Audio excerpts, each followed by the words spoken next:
there. She just asked for the paper tickets.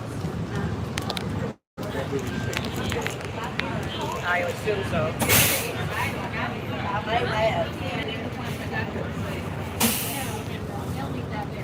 Maybe they want to check the dates. Perfect.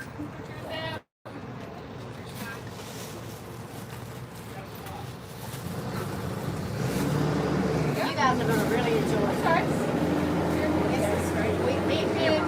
You guys got your tickets or you need to purchase? Everybody's pointing at you. All right. I could get the family of 12 on, and then he knows we got more.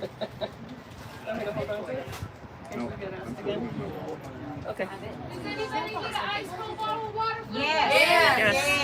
Yes. Do we need to come in, go in and get them? No, they're right there. I'll Water? bring them to you guys. You want a water? She said she's going to bring them. Oh, she's going to bring them. Oh, good. They're in these coolers down here.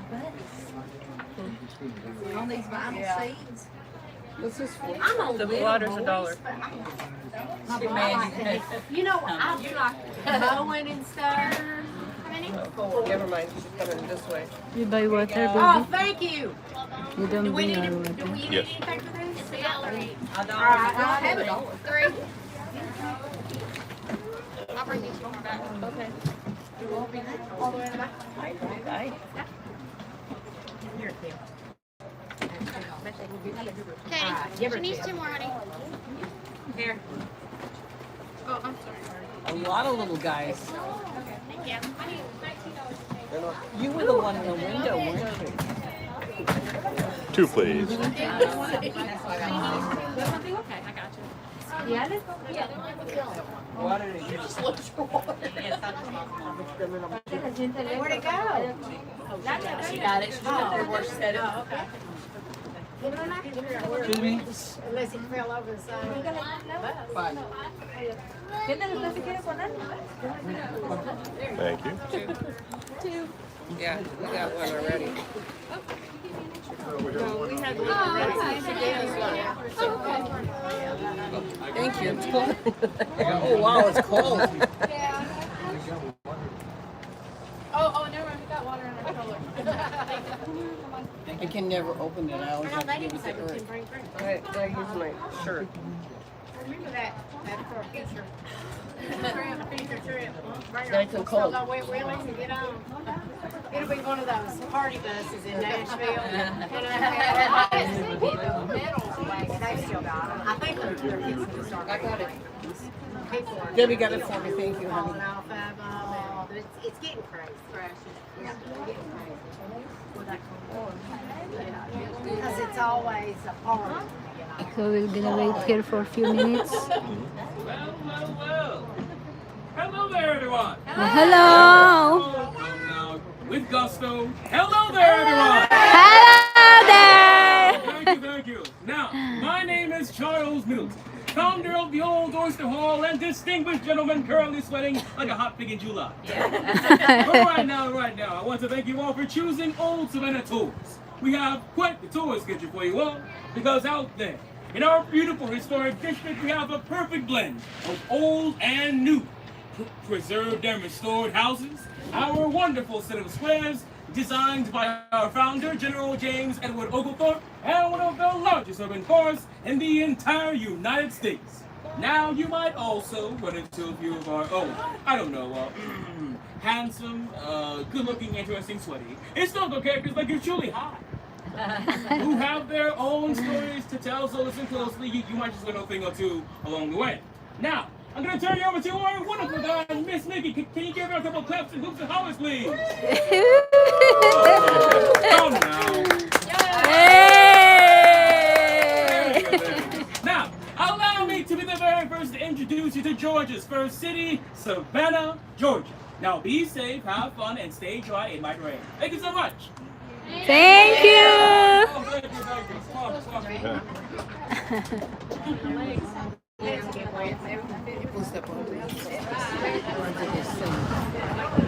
Did everybody get a map with the on-off stops on it? You folks have just joined us. My name's Mickey. I'm going to be your guide through our historic tour of Savannah.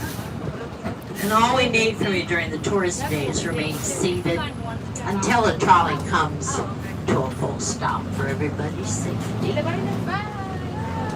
Now we're going to come out and take Overport Avenue. This road off to our left, that'll take us up in the historic district. And it's named for our founder, James Edward Oglethorpe, whose name you'll see everywhere in the city of Savannah. It's also Route 17 North, so if you're leaving Georgia, going to South Carolina, you'll go out the stop sign and turn left. It's going to take you right up that ramp on your left and across the Savannah River. You'll cross the Savannah Bridge, which will be to your left once we get out this traffic. But once you cross the Savannah Bridge, you'll cross a flat bridge, and then you're in South Carolina. 32 miles is Hilton Head, and 100 miles is Charleston. Charleston's our sister city. Charleston's 90 years older than Savannah. Coming up on the corner to your right, Thunderbird Inn. That used to be a chain back in the 50s and 60s, but that's always been Thunderbird. That sign's original. They just restored it. It looks just like they used to. The rooms are all retro furnished. It's all hardwood floors. There's no carpet. When you check in, they give you an RC Cola and a boot on. It's getting better than that. When you check in, they give you an RC Cola and a James Edward Oglethorpe, the founder of this 13th and final colony, was a member of Parliament and was sent here to form this colony as a buffer between South Carolina, where the British were already settled, in Florida, where their enemy, the Spanish, were.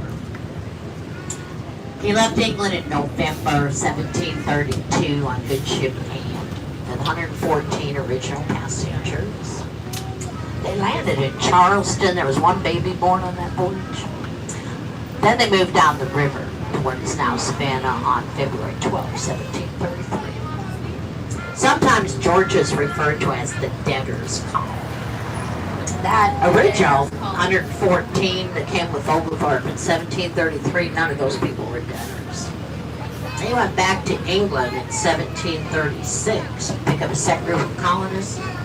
That's when he discovered his best friend had died in a debtor's prison of smallpox. That's what made him start bringing people here from debtor's prisons. England was happy to let him do that. They didn't want to support all these debtors. But they didn't want to just let them go free of their debts either. So when they took them from a debtor's prison, he'd make an impression of their teeth. It was called being indentured. That's what an indentured servant was. It took them 4 to 7 years to work off that debt once they came to this colony. But once the debt was cleared, the colony of Georgia gave them each 50 acres of land, a cow, and a pig. So they get started all over there. Wow. That was truly our nation's very first stimulus package. While Oglethorpe was still in England, he designed the city around these 24 squares that make up our historic district. Stops 1 through 6 are going to be the pretty residential south side of the city, and then 7 through 14 will be the city market, River Street, all the commercial area.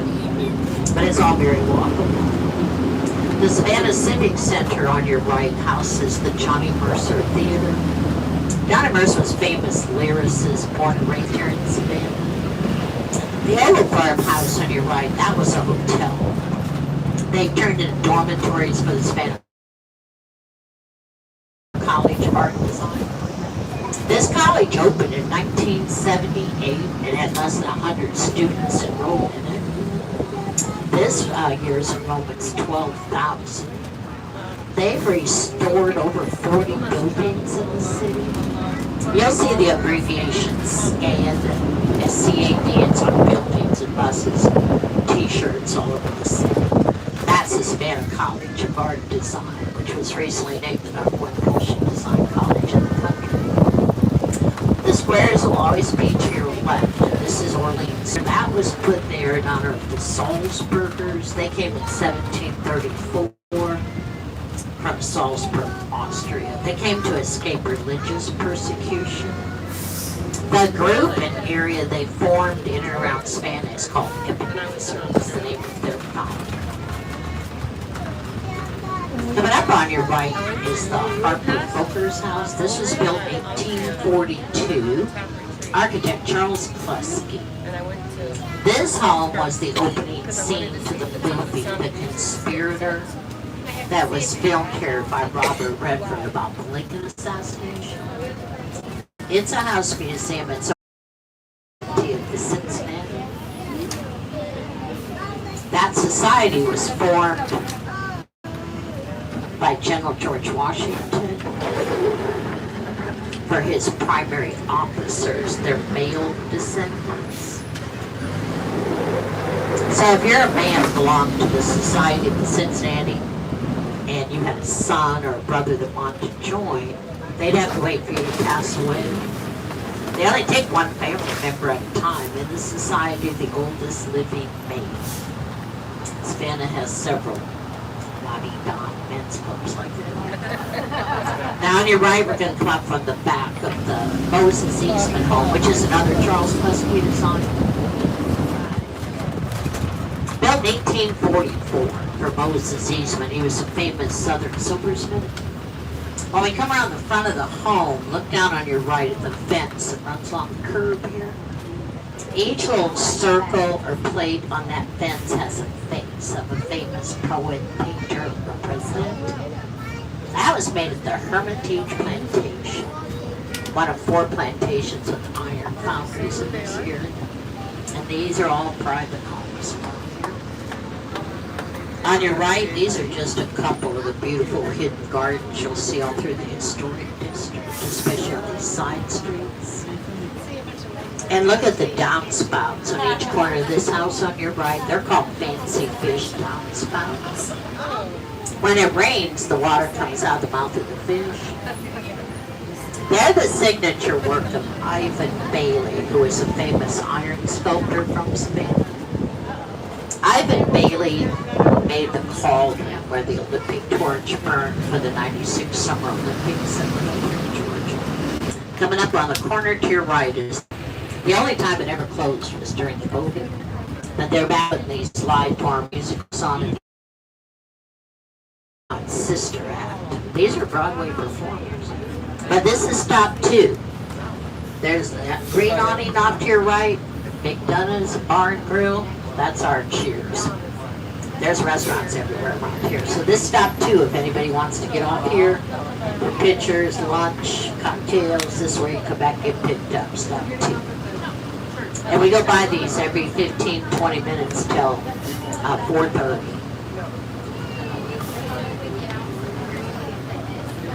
Yeah, every 15, 20 minutes. Did you want to get up here?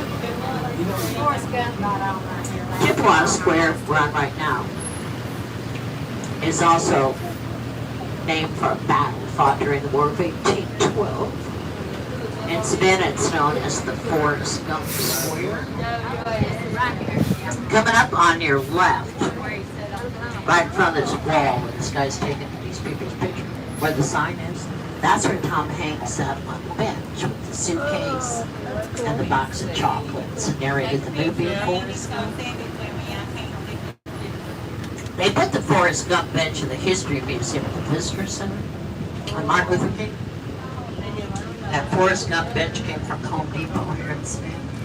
Right where it says Chippewa Square, that's where it was. They put the Forrest Gump bench in the History Museum. It came from the Home Depot. They made 3 of them. They were fiberglass.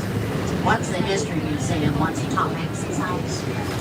The third one, somebody stole out the square one night after they finished it. Yeah. On your right, that's the First Baptist Church, 1853. That's the oldest standing church in Savannah. It's the only church in Savannah that held a service during the Civil War. Union troops were allowed to attend. And it was a separate service from the ones the citizens attended.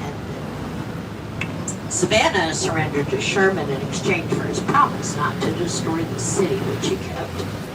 He knew long before it arrived here. It was over $2 million where the cotton store and the warehouses around the city all got moved up north at the end of the Civil War. On your right is the Pence Pub. It's been here forever. It's very popular. It's an authentic British. Henry Ford built his Ford plantation in Richmond Hill, which is only 20 minutes south of here, if you wanted to visit the Ford plantation. Now this is stop 3, the Cellrow Wheat House on your right. It's also a house museum. They give tours to this home during the day. Then at night they give haunted tours through. But it's stop 3. If anybody wanted to get off here, you can get picked back up here. This home dates back to 1840. The original owner of this home, Lieutenant Savannah, he was roommates with Robert E. Lee at West Point. Lee's first assignment out of West Point was to build Fort Pulaski out on Untitled Chapter. That's where he'd stay with his friend here in the city. Next we're going to come into Madison Square. The statue in Madison Square is Sergeant William Jasper. Died saving the flag during the siege of Savannah in 1779. Second bloodiest battle fought during the Revolutionary War. 1,150 people lost their lives in a battle that only lasted 55 minutes. On your right, the Green Meldrum home. That's the home Sherman used as his headquarters here during the Civil War. Sherman penned the famous telegram from this home to Abraham Lincoln, giving him the city of Savannah's Christmas gift. On your right, St. John's Episcopal, it's their parish house. They get tours through the home and the church, but they're closed on Sundays and Mondays. On the corner to your right, that was Solomon's Drugstore for over 100 years in the city of Savannah. It's been turned into the Griffin Theater by the college.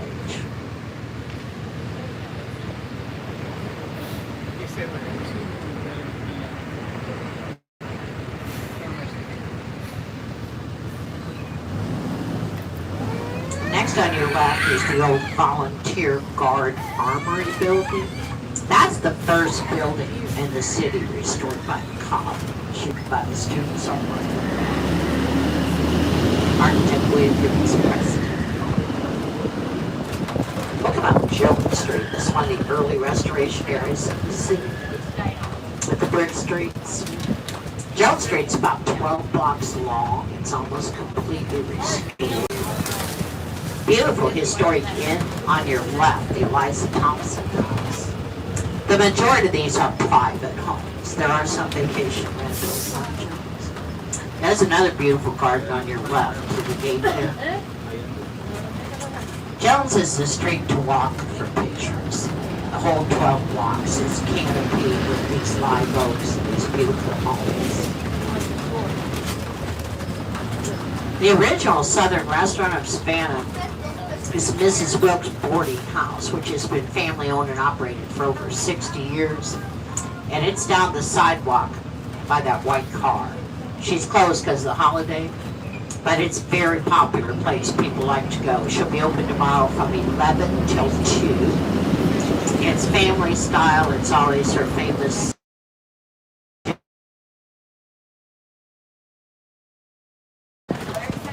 Mrs. Wilkes' boarding house. 107 West Jones. It's on their map. By stop probably 3. How many are familiar with Midnight, the Garden of Good and Evil? It's mandatory which first house in 1860 for General Hugh Mercer. He was Johnny Mercer's great-grandfather. We'll come around the front of it, but this is the home of the book, Midnight, the Garden of Good and Evil by John Barron was written about. It's a true story about a very high-profile society murder committed Mercer's in the 80s. Clint Eastwood made the movie here. This house is open till 4. It's a $12.50 admission. This is Monterey Square, named for the capture of Monterey, Mexico in 1846 by General Zachary Taylor. These are all private homes on your right. All the original ironwork still on them. And on your right is the Temple Mikveh Israel, oldest synagogue in Georgia, third oldest congregation in the country, only synagogue in the world built in cruciform style. Looks like a church. It's probably not open because of the holiday, but it will be tomorrow. It has a beautiful, really interesting museum on the back you can visit. The monument in Monterey Square is to Count Casimir Pulaski, highest ranking foreign officer in George Washington's army, is buried in Monterey Square. Pulaski is a big hero all over the country. Things are named after him. But look at the bottom portion of Pulaski's monument where he's mounted on the horse. Both of the front legs of his horse are off the ground. Whenever you see that on a monument, it means the rider was killed in the battle. If one of the front legs of the horse was on the ground, the other one was lifted up, it means he was wounded in the battle. You saw Mercer House takes up the entire block. The second floor, right-hand balcony, that's where he placed the pipe organ in that movie to drown out the neighbor's dogs next door. And the room to the left of the front door is the library where that murder took place. On the corner to your right, the Noble Party House. All the original ironwork still on this home from 1860. Even around the windows is on. This home has 22 working fireplaces. The bottom of it's antique. Next on your right, the Armstrong House, built in 1919. The Armstrong family owned a marble quarry. And every brick on this home is made of compressed marble that goes around Buckingham Palace in London. The Armstrong family left it as the Armstrong Junior College. 3 years ago it sold and underwent a 2.5-year restoration. That's a private home. 250,000 square feet. Belongs to Richard Kessler. He's from here. He's a hotel mogul. Built the Bohemian, the mansion on Forsyth Park, and the whole west end of River Street, that new plant, Riverside Entertainment District. He built all that. To your right, you're going to be looking at Forsyth Park. The fountain at the end of that sidewalk was a gift from a family who lived here in 1858 when it was laid out as a Victorian garden in the city of Savannah. 1858, that fountain cost $2,200. Hundreds of people are married in front of that, weddings in front of that fountain every year. Savannah is one of the top 10 wedding destination cities in the country. And Forsyth Park is a park, not a square. It's 31 acres across, beautiful to walk through. Then we stop 4 when we get around to the east side. If you walk the perimeter sidewalk around the park, it's a mile. There's always walkers and joggers.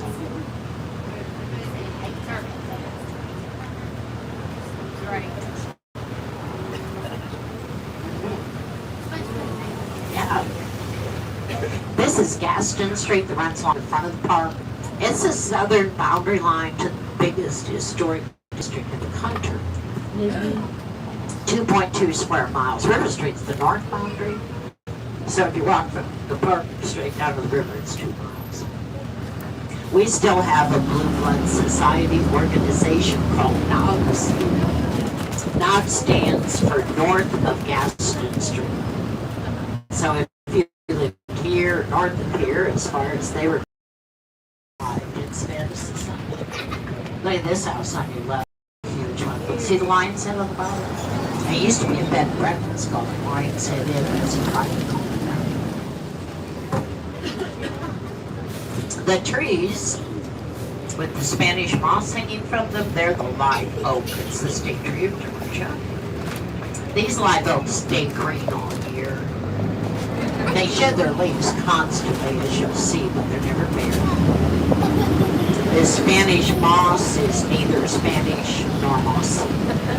Spanish moss is an airborne plant. It's a member of the pineapple family. It's not a parasite, they're trees. 300 years old out here, it hasn't hurt yet. These are magnolias. They're already finished blooming. You can see how they're falling in pod. But you hardly ever see Spanish moss, magnolia trees. The leaves are too thick and waxy. It doesn't attach itself very well to magnolia trees. Now coming up on the corner will be stop 4 for Forsyth Park, right across the street. You see the blue awnings, Collins Quarters. They have another restaurant on Bull and Oglethorpe. And on your left, that's the mansion on Forsyth Park. That's a $48 million Richard Kessler hotel. This will be stop 4. If anybody wants to get off at the park, you can be picked up right here.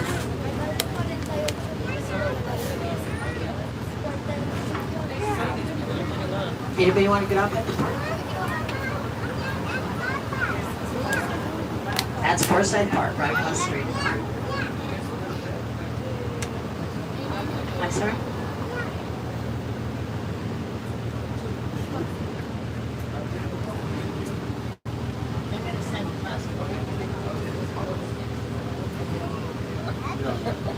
This house on your right has that side porch called porticos. Those were a sign of affluence in Southern architecture during the Antebellum period.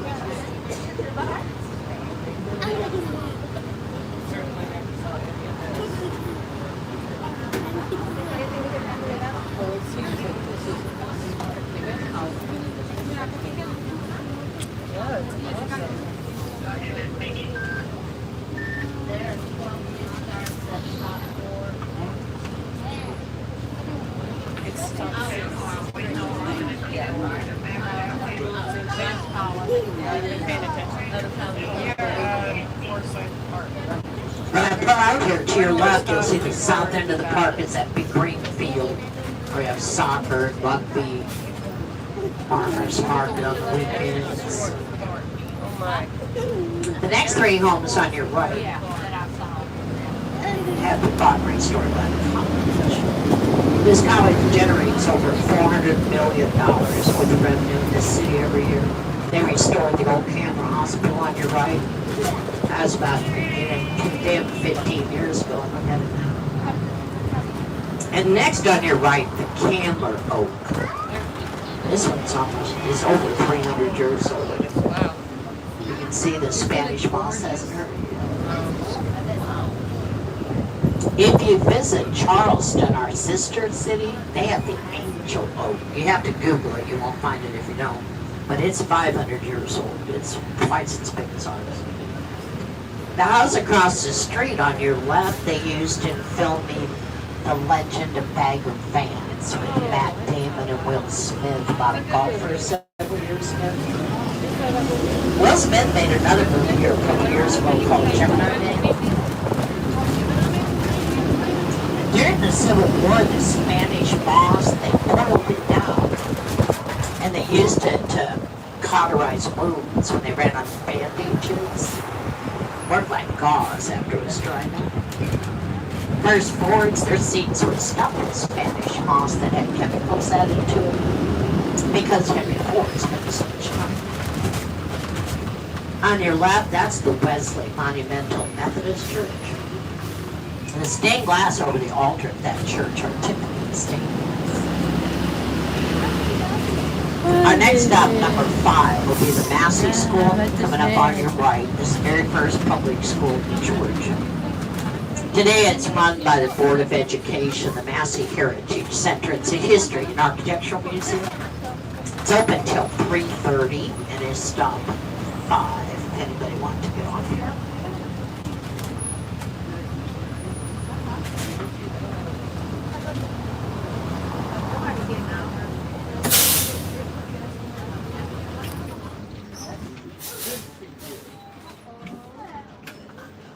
Hello, everyone. Hello. Good afternoon. Greetings and well met, ladies and gentlemen. My name is Mary Musgrove, but as a child of 2 worlds, I'm also known as Kusaponakisa. My father was an English tradesman and my mother a native Creek woman. Learning both languages and cultures helped me to bring them together in a way that was unprecedented in most of American history. Truth be told, if it wasn't for me, the colony of Georgia may never have existed at all. You see, When James Oglethorpe first made plans to come to Georgia in 1733, he had the idea to create a place where England's downtrodden could make a new and honest life for themselves. Unlike his contemporaries, however, he was determined to come to the New World, not as a conqueror. Upon his arrival, one of his first stops was to the trading post my husband John Musgrove and I had established over at the mouth of the Savannah River. Seeing as he was civilized and mannered, I decided to set up a meeting between he and the Creek Yamaha leader, Tomochichi. Now, not only was I the language interpreter for them both, but I also helped to shape negotiations. After all, the Creek Nation was matrilineal, and I had taken it upon myself to make sure that the men had the best interests of everyone in mind. To my surprise, Oglethorpe and Tomochichi became true friends, and the land that Savannah was founded on was gained by treaty, not by force, a true rarity in my time. The relations between my people and the colonists thrived. It would suffice to say that what started as a simple trading post has become so much more than the sum of its parts. Please enjoy the rest of your visit and do come see us again. Thank you. My pleasure.